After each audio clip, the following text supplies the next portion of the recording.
పూరా local. Welcome to పూరా local. Nobel పురస్కారానికి America అధ్యక్షుడు డొనాల్డ్ ట్రంప్ ను ఇజ్రాయెల్ ప్రధాని నామినేట్ చేశారు. ట్రంప్ కూడా నోబెల్ బహుమతి కోరుకుంటున్నట్లు సంకేతాలను బహిరంగంగానే వ్యక్తం చేస్తున్నారు.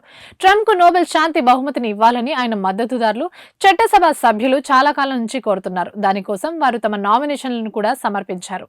తాజా పరిణామాలను గమనిస్తే ఈసారి ట్రంప్ కు నోబెల్ వచ్చేలానే ఉంది.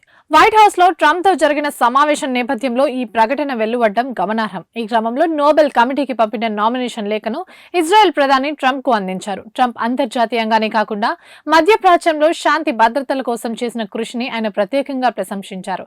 అనేక దేశాల మధ్య శాంతి కోసం ట్రంప్ ఎంతో కష్టపడ్డారు. అనేక ఇబ్బందులను ఎదుర్కొంటూనే ట్రంప్ న్యాయం కోసం చేస్తున్న కృషి ఎంతో గొప్పది. మధ్యప్రాచ్యంలో ఆయన శాంతి భద్రతలకు చేస్తున్న ప్రయత్నాలను ఇజ్రాయేలీలు మాత్రమే కాదు, మరెంతో మంది అభినందిస్తున్నారని ఆయన తెలియజేశారు. కొన్నేళ్లుగా తనను తాను శాంతి దూతగా చెప్పుకుంటున్న ట్రంప్ ఇజ్రాయెల్ ప్రధాని నామినేషన్ చూసి సంతోషాన్ని వ్యక్తం చేశారు. అందుకు ఇజ్రాయెల్ ప్రధానికి కృతజ్ఞతలు తెలిపారు. ఇవి ఇప్పటివరకు అప్డేట్స్. మరిన్ని అప్డేట్స్ కోసం చూస్తూనే ఉండండి పూరా లోకల్.